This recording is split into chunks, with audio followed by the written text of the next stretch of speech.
Deus seja louvado para sempre e eternamente. Aleluia! O Senhor está aqui.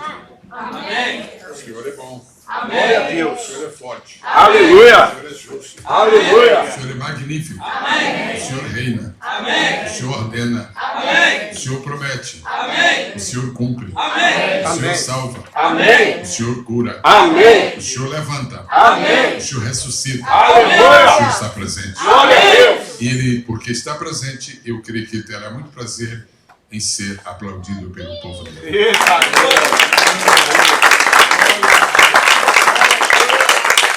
Eu inicio esta manhã por declarar o meu profundo regozijo por estar aqui. Como disse ontem à noite, repito esta manhã, sou muito agradecido aos amados pastores, pastor Rigoberto e pastor Isaac, pela gentileza, pela honra do convite para estar aqui ministrando aos amados irmãos. E sou muito grato pela oportunidade, tão feliz de encontrar um povo tão bom, tão amável. Literalmente falando, eu desde ontem eu me sinto em casa.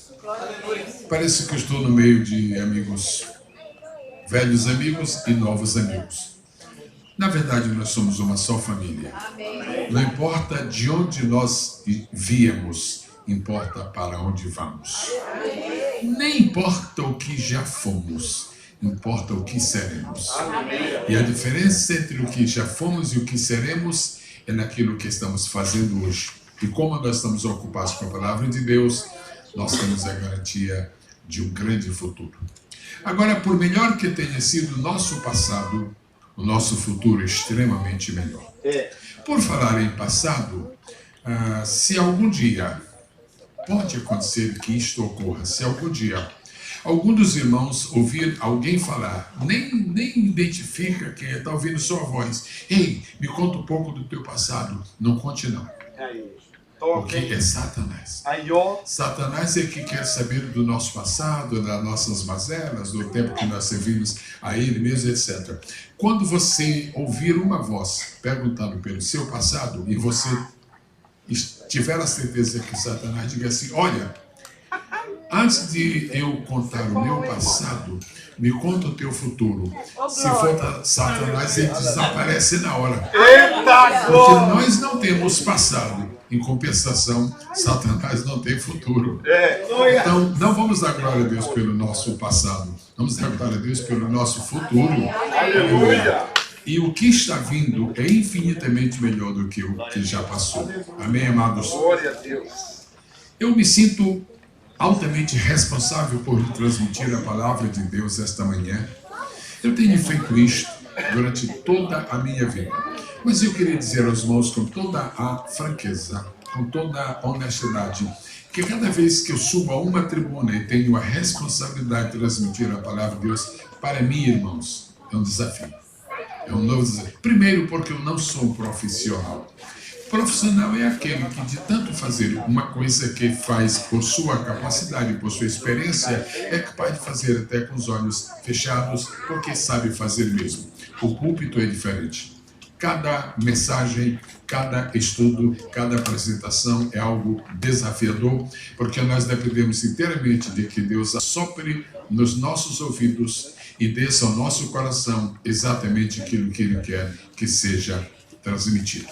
Eu, juntamente com os irmãos, cumprimento a todos aqueles que nos assistem de longe e de perto. Algumas pessoas estão aqui nos Estados Unidos nos assistindo, outras pessoas estão no Brasil nos assistindo e eu não sei realmente quantos são, não sei onde estão, mas sei que estão, já estou informado que é um bom número de pessoas nos acompanhando. Deus seja louvado. Meu grande anelo, meu grande desejo é que quando terminar esta reunião, nós sintamos, humildemente possamos declarar que valeu a pena termos vindo porque Deus falou conosco. Uma das coisas que tem trazido dificuldade para o povo de Deus nos últimos anos é que nós temos muitas vezes ouvido pregadores que falam sobre a Bíblia. E vou dizer, irmãos, não é grande coisa falar sobre a Bíblia. Grande coisa mesmo é falar a Bíblia. Ao longo do meu ministério tenho descoberto, e hoje para mim isto é algo realmente muito claro, há 3 tipos de expositores da palavra, 3 tipos de pregadores. Primeiro, aos pregadores que pregam sem Bíblia, eles não merecem ser ouvidos.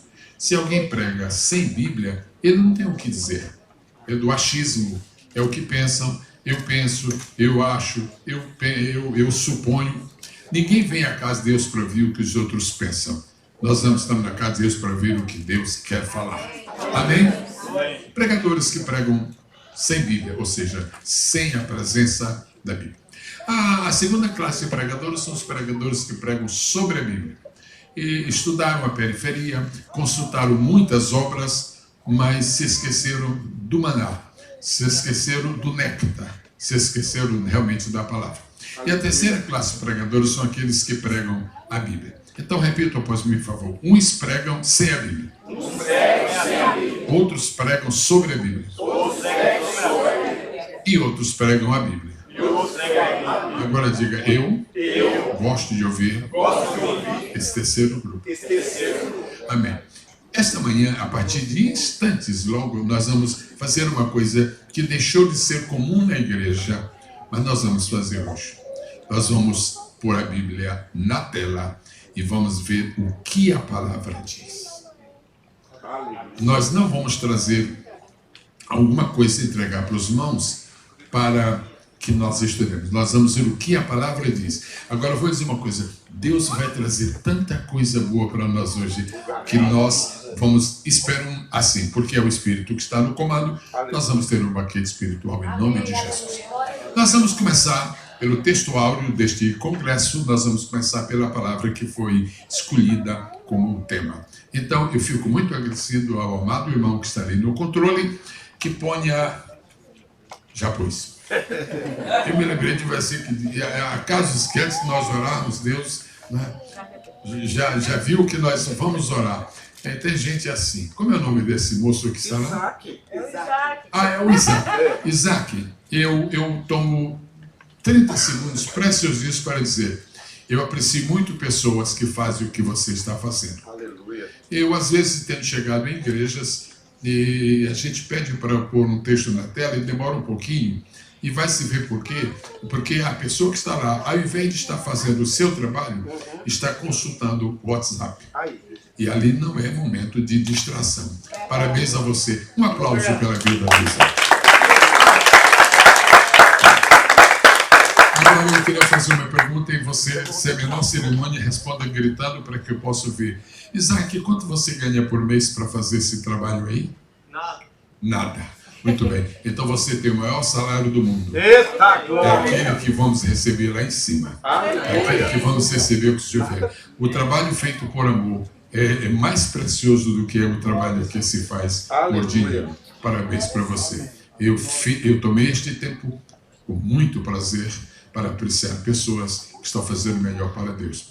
E em meio minuto eu não posso deixar de mencionar. Ontem à noite, antes de nós sermos aqui, eu vi uma coisa muito linda e eu queria expressar a mim o meu apreço por isso. Eu vi um grupo de irmãos aqui tratando da limpeza do salão, porque considerando o que nós fizemos aqui, ou seja, depois da limpeza da palavra, nós fizemos a nossa própria... nós sujamos o salão. E eu vi irmãos, eu vi pessoas tão alegres, limpando a casa de Deus. Parabéns a esse grupo de irmãos. Amém. Não se canse de fazer isto. E não aceite essa voz profana de Satanás que diz que só o único trabalho que Deus aproveita é o trabalho espiritual. Não, senhor. Aleluia. Trabalhos materiais na casa de Deus, de fundo espiritual, tem a mesma recompensa por Deus. Um aplauso aos irmãos que fazem a limpeza do salão. Eu quero pedir que as vozes, por favor, que as vozes femininas leiam. Os irmãos podem ver bem o texto? Podem? Todos podem ver? Então, divisão melhor que a minha. Mas eu acho que ainda podem ver melhor. Vozes femininas, por favor. Segundo livro dos Reis, para que estamos acompanhando pela internet. Segundo livro dos Reis, capítulo 22, versículo 8. Preciosidade. 1, 2, 3, vozes femininas. Então disse o sumo sacerdote Uquias ao escrivão Safã: achei o livro da lei na casa do Senhor. Safã, e ele morreu. Que lindo. Vozes masculinas, por favor. Irmãos, caprichem, porque as irmãs leram muito bonito. 1, 2, 3. Então disse o sumo sacerdote Uquias aos irmãos Safã: achei o livro da lei na casa do Senhor. E Uquias deu o livro a Safã, e ele morreu. Interessante, aconteceu aqui, pastor Gilberto, o que sempre acontece quando eu peço assim aqui, irmãos, é que os homens sempre leem mais forte. E as irmãs sempre leem mais bonito. Bom, nós temos esse texto. E eu quero explicar uma coisa aos amados irmãos. Assim como acontece com outros versículos da Bíblia, é impossível entender o versículo 8 se nós não lermos o versículo 7 e o versículo 9. Se lembram de ontem? É impossível. Mas depois que nós lemos o 7 e o 9, nós não vamos entender ainda. Então é impossível entender 2 Reis 22, verso 8, se não lermos 2 Reis 22 por completo. Tem mais. É impossível entender bem 2 Reis 22 se não lermos pelo menos 2 Reis 21. Contexto. Então, nós precisamos hoje dar uma olhada no segundo livro dos Reis, todo o capítulo. É o que nós vamos fazer agora. São 20 versículos muito especiais, muito preciosos. Vamos ver o pano de fundo. Isto aqui não é um texto profético, isto aqui não é um texto didático, isto aqui não é um texto epistolar, isto é um texto histórico. Então, se é histórico, nós vamos ver o fundo histórico e, em seguida, hoje não tomaremos tempo com estas observações, em seguida, nós vamos ter uma preciosidade de Deus aqui, que já vou lhes sugerir. Bom, vamos ler o texto primeiro. Então disse o sumo sacerdote. O primeiro personagem que aparece no versículo é o sumo sacerdote. Esqueça um pouquinho a palavra sumo e pronuncie a palavra sacerdote, por favor, 3 vezes. 1, Sacerdote. 2, Sacerdote. 3. Sacerdote. Este versículo é o centro de uma narrativa que vai resultar em um avivamento. Quando você se propuser fazer o estudo dos grandes avivamentos que houve no Antigo Testamento, e houve. Vou repetir. Quando você se propuser fazer um estudo sobre os grandes avivamentos que houve no Antigo Testamento, e houve, você vai ver que há algumas coisas preciosas. Eu vou mencionar 3 avivamentos que houve no Antigo Testamento. Eu vou mencionar 3, mas há muitos mais. O avivamento do tempo do rei Ezequias, o avivamento do tempo de Jonas em Nínive e o avivamento no tempo de Josias. Guardaram? Eu falei o número 1 no tempo de Ezequias. 2, Jonas. 3, então vá anotando. Anote tudo que você puder. Um dia você pode produzir também uma Bíblia como essa que você adquiriu aqui. Pois bem, vai haver um grande avivamento no reino de Judá. Esse avivamento está centralizado no versículo 8. Agora, quando tomamos o versículo 8, a primeira pessoa, o primeiro personagem que aparece é o sacerdote. Só que esse sacerdote daqui é o sumo. Eu gosto da perfeição da Bíblia. Eu gosto da perfeição. Por que eu estou falando isso? Porque nós vamos ver a importância de sacerdote. A Bíblia diz que nós somos sacerdotes, mas nós não somos sumos sacerdotes. Mas o texto começa com o sumo sacerdote.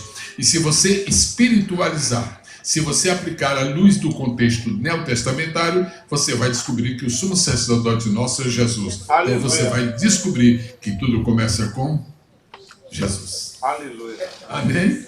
Tudo começa com Jesus. Não começa com um sacerdote, senão qualquer crente produziria um movimento. Começa com o sumo. E ele é o único sacerdote. Aí está a carta aos Hebreus. Primeiro personagem é o sumo sacerdote. Segundo personagem é o escrivão. Interessante, por que aparece aqui é o livro? Esse aqui é o livro de Deus, então você tem direito de esmiuçar. Se fosse um livro escrito por homens, talvez não houvesse explicação para muita coisa. Mas uma coisa que eu nunca tive na minha vida foi desconfiança da Bíblia. Uma coisa que eu nunca tive na minha vida foi medo de olhar a Bíblia. Não, sei lá. Não, senhor, encare, vai lá, esse é o livro de Deus. Depois do sumo sacerdote vem uma figura interessante, a figura do escrivão. Mas por que a Bíblia, o livro de Deus, menciona escrivão? Algumas grandes lições que nós aprendemos na igreja, nós perdemos, Pastor Rico.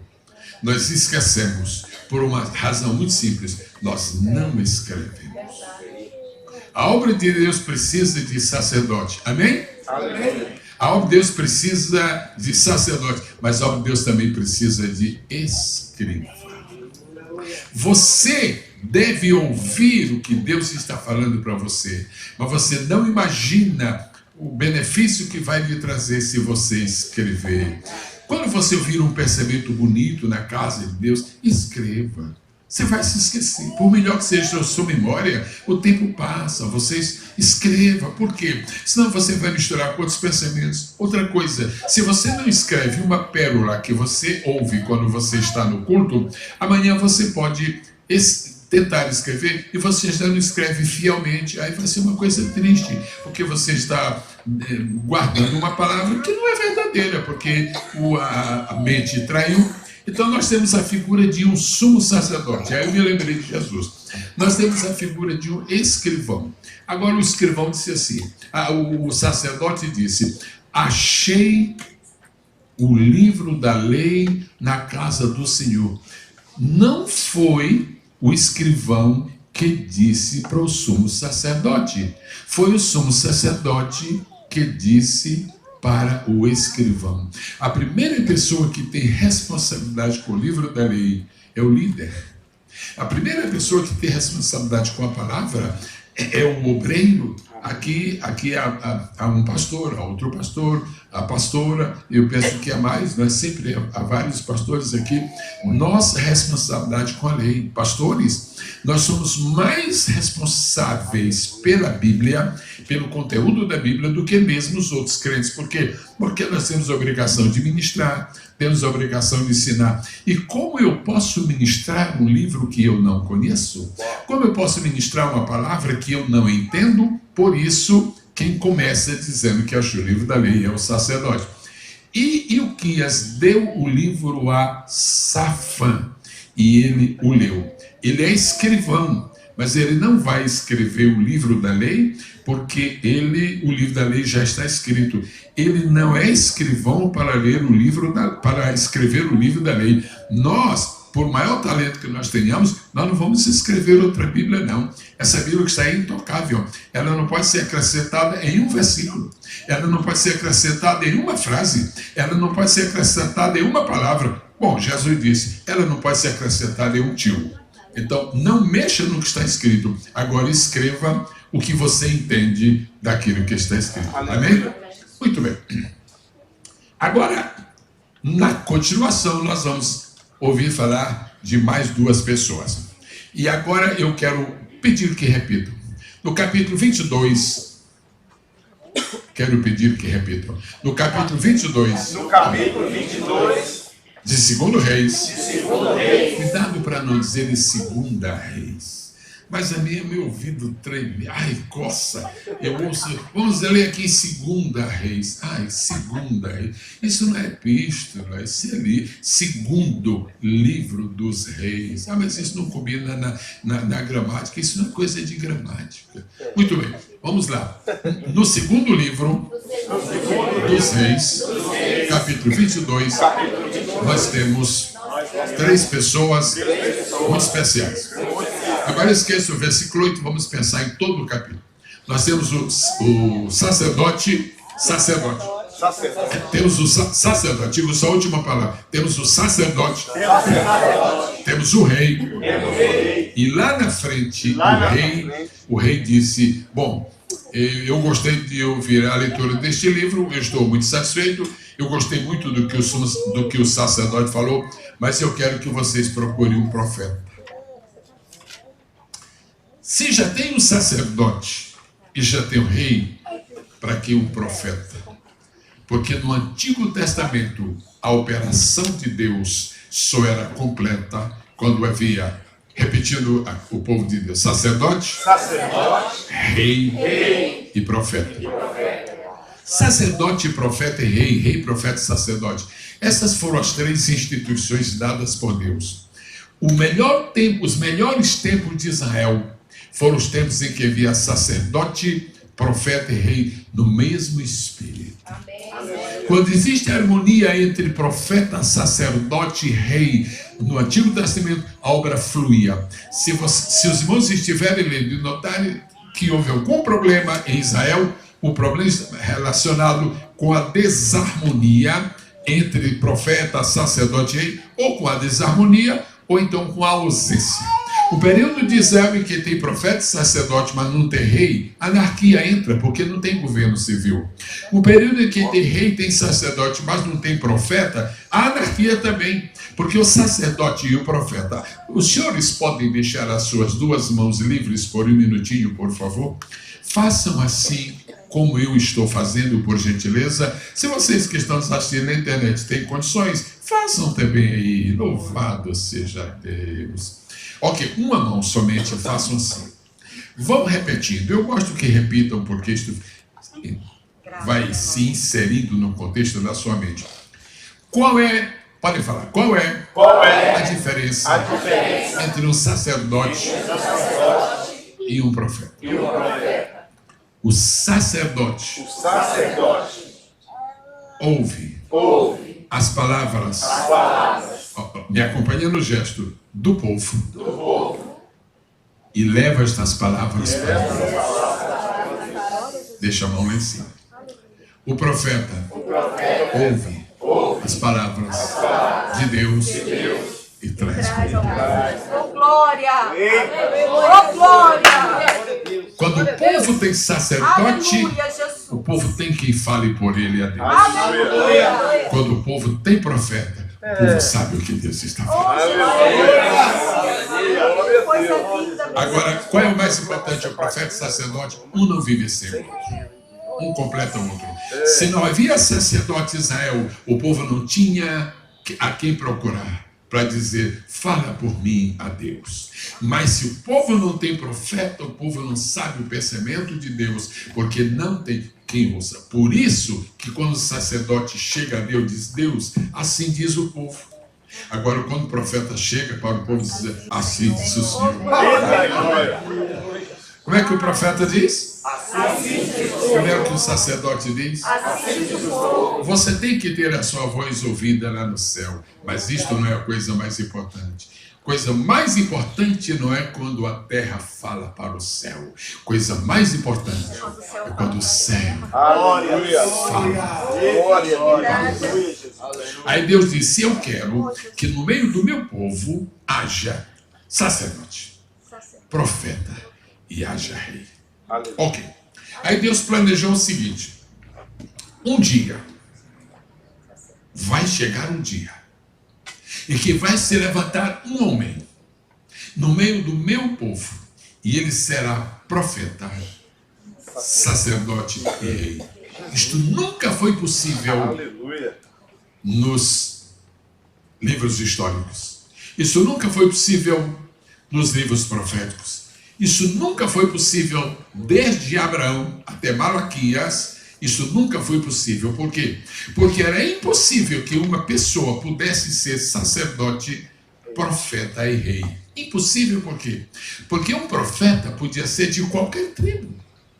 Esse profeta é de que tribo é? É de Benjamim. E aquele é de Judá. E esse aqui é de Naftali. Não tem problema. Profeta pode ser de qualquer tribo. Rei não. Rei tem que ser da tribo de Judá.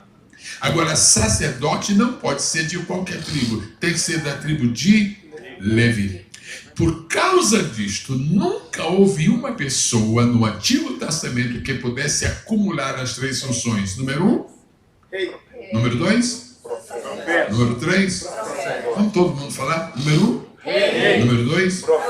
Número 3. Nunca houve. Vamos lembrar rapidamente alguém que foi rei e sacerdote? Alguém se lembra? Uma pessoa que foi rei e sacerdote? Melquisedeque. Era rei e sacerdote. Ele se encontrou com quem? Com Abraão. Quando os dois se encontraram, aí completaram. Porque Melquisedeque era rei e sacerdote, mas o profeta era Abraão. Vamos agora lembrar um que era rei e profeta. Nosso querido amigo, Salmo 23. Davi era rei e era profeta. Mas sempre que ele queria fazer algum sacrifício, ele tinha que buscar um sacerdote, porque ele não era sacerdote. Aleluia. E por que aconteceu isto? Porque no dia que aparecesse uma pessoa aqui na terra que acumulasse as 3 funções, número 1, número 2, número 3, Israel tinha o direito de ir atrás dessa pessoa e dizer assim: tu és o Messias. Aleluia. Por isso que ninguém foi Messias até que Jesus chegou. Quando Jesus chegou, agora esta é a grande pergunta: Jesus foi rei? Foi profeta? Foi sacerdote? Vamos ver. Quando Jesus veio a esta terra, ele trouxe algumas incumbências. Uma delas era desempenhar esse ministério. O primeiro ministério que Jesus desempenhou foi o de profeta. Quando ele ressuscitou o filho da viúva de Naim, o povo ficou tão abismado que começou a gritar: na verdade, Deus visitou o seu povo e um grande profeta se levantou entre nós. Então Jesus foi profeta. Mas Jesus foi profeta até a cruz. 3 anos de mistério, profeta. Por isso que ele falou e falava sempre a glória de Deus. Mas quando Jesus chega na cruz, você pode fazer assim, como se fosse uma tesoura cortando aqui um vínculo. Diga comigo: vai terminar o ministério de profeta. É quando Jesus chega na cruz e diz assim: Pai, perdoa-lhes, porque não sabem o que fazem. Durante 3 anos, Jesus ficou falando a palavra do Pai aqui na terra. Quando ele chegou na cruz, aí ele foi levar para o Pai a palavra das pessoas. Perdoa. Aí Jesus começou o seu ministério de sacerdote. Aleluia. Ainda está neste ministério. Aleluia. Hebreus 6, Hebreus 7, Hebreus 9, Hebreus 10. Ele é o nosso sacerdote. Quando Jesus voltar, no dia do arrebatamento, aí finda o seu trabalho de sacerdote, tem uma pausa muito pequena para ele estar no tribunal de Cristo, no tribunal dele, conosco.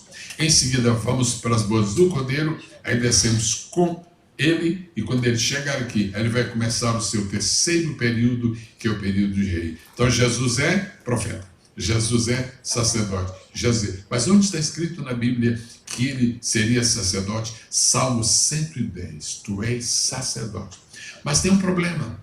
Eu não acabei de dizer que sacerdote tem que ser da tribo de sacerdote. Eu não acabei de dizer que sacerdote tem que ser da tribo de Levi.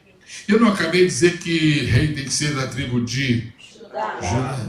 Mas como é que Jesus pode ser rei e sacerdote se tem que ser de 2 tribos? Jesus era de que tribo?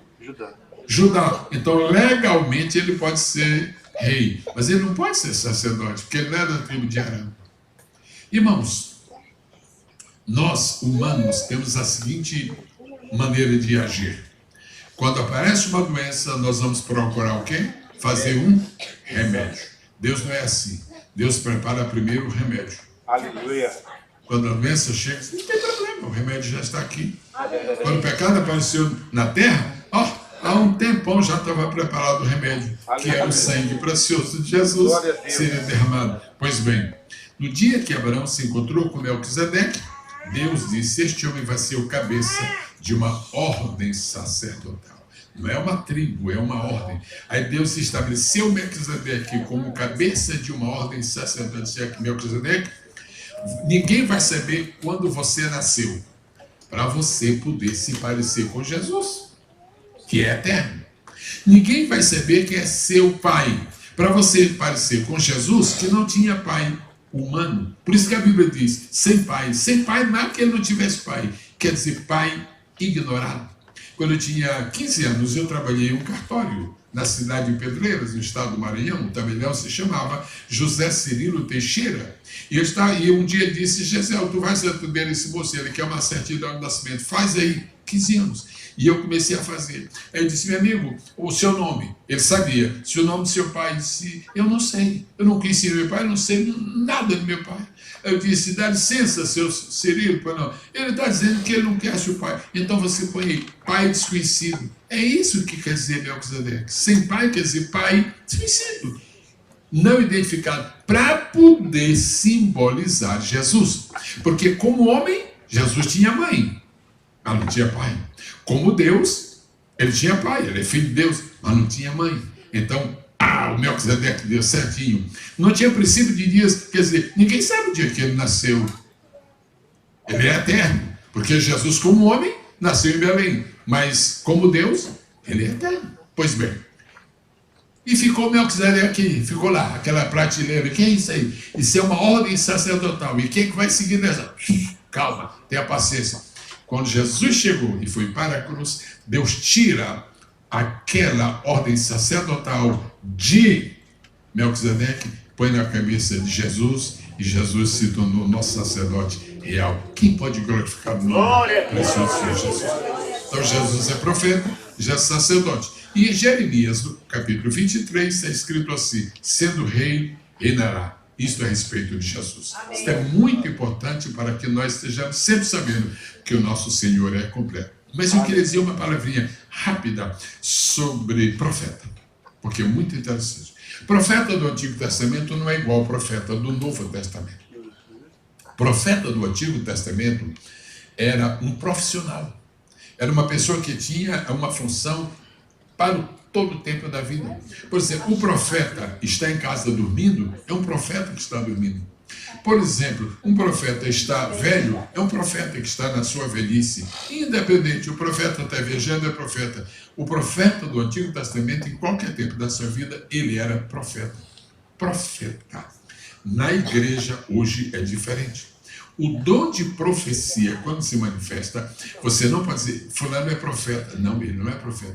Ele recebe a manifestação do dom de profecia. Mas o profeta, no Novo Testamento, só é profeta enquanto está profetizando. Terminou de profetizar, não é mais profeta. Porque aquilo não é um ministério, aquilo é um dom. Agora, o ministério de profeta, que fala em Efésios 4:11, é um talento especial que Deus dá para um obreiro do evangelho que está ministrando a palavra, e Deus acrescenta uma revelação espiritual que ele não estudou, que ninguém conhece e que é uma profecia. Por exemplo, alguns anos atrás, um missionário, isso deve ter sido nos anos 40, já faz bastante tempo, havia um pastor, pastor da Assembleia de Deus, no Campo de São Cristóvão, no Rio de Janeiro, Samuel Nistron, homem de Deus mesmo, grande estudioso da palavra. E uma pessoa que estava naquele culto me disse, irmão Edício Moreira, se disse irmão Gesiel, eu estava no culto, o missionário começou a pregar, daqui a pouco a gente percebeu que ele ficou assim, diferente, a fisionomia dele ficou assim, diferente, aí ele começou a pregar, disse, irmãos, vai haver uma guerra. Ele disse, e nessa guerra o Japão vai estar presente. Isso muito antes de acontecer qualquer coisa. Depois ele disse, agora o Brasil também vai entrar, irmãos, e tal. E era como se ele estivesse no êxtase, como se estivesse meio arrebatado. Disse o irmão, quando ele terminou de falar aquilo, ele voltou natural. Aquilo Deus fez com que ele exercesse o ministério profético dentro da palavra de Deus. Nesse sentido, então. Já no Antigo Testamento era um pouco diferente. Pois bem, dito isto, para nós podermos aproveitar as grandes lições de 2 Reis 22, agora eu peço, por gentileza, ao Isaac, que ponha na tela 2 Reis, capítulo 22, começando o verso 1. Daqui para frente, nós não vamos mais pensar no lado histórico. Só que eu vou cumprir o que eu prometi. Eu disse que ia falar uma coisinha sobre o profeta. A Bíblia diz, e é um versículo que choca muitos crentes, principalmente crentes novos. Pastor, o que é isso? O que é isso? Aquele versículo de Deuteronômio que diz assim, Moisés, fala com o povo assim, diz para o povo assim, O Senhor teu Deus te levantará um profeta do meio de ti, semelhante a ti. Esse profeta que Deus está dizendo para Moisés anunciar será Jesus. Aí você diz, mas como pode? Jesus semelhante a Moisés? Moisés semelhante a Jesus? Primeiro, a Bíblia não diz igual, diz semelhante. Primeiro, você tem que separar as coisas. A Bíblia não diz que Jesus seria igual a Moisés, e nem que Moisés seria igual a Jesus, mas diz que será semelhante. E quanto a isso, não tem problema, porque até nós seremos semelhantes a ele quando chegarmos lá em cima. 1 João, capítulo 3. E seremos semelhantes a ele. Mas não seremos iguais. Ok, mas mesmo assim, por que a Bíblia diz que Moisés seria um profeta semelhante a Jesus, ou o contrário? Por quê? Ok. Ok, ouça bem. Pode deixar as duas mãos livres, fechadinha assim. Repita para mim, por favor. Uma parte dos profetas do Antigo Testamento eram profetas poderosos em palavra. Segura aí. Repitam. O que essa mão significa? Palavra. Poderosos em palavra. Segura aí. Segura. Eu vou mudar aqui por causa do... Ok. Segura. Outra parte dos profetas eram poderosos em obras. Agora fale poderosos em palavras, em obras, e vai levar. Poderoso para... Agora, obrigado. Agora me responda. Jeremias era poderoso em palavras e obras? Jeremias. Você não tem um milagre feito por Jeremias. Elias era poderoso em quê? Você não tem um discurso, um sermão de Elias. Porque cada profeta no texto ou era poderoso em, ou era poderoso em. O único que foi poderoso nos dois foi Moisés. Aí Deus disse, esse vai ser semelhante. Você pode aplaudir o Senhor? Então, quando Jesus chegou, o Espírito Santo disse, Pedro, eu não falei, Pedro. Falou, então fala para o povo. Diz, Deus levantou a Jesus de Nazaré, varão aprovado por Deus, poderoso em palavras e obras. Um aplauso novo. Verso 1. Eu quero pedir a gentileza aos amados. Daqui para frente, nós vamos recolher lições espirituais. Não tem mais nada histórico, certo? Esqueçam o Antigo Testamento e vamos viver o que Deus vai falar conosco. Amém? Amém. Preparados? Amém. Preparados? Amém. Até agora você funcionou com os ouvidos. Agora você vai funcionar. O ouvido vai continuar, mas você vai funcionar com o coração. Você vai receber agora o que Deus tem para você no seu coração. Porque uma parte da palavra de Deus vem para os nossos ouvidos para gerar conhecimento.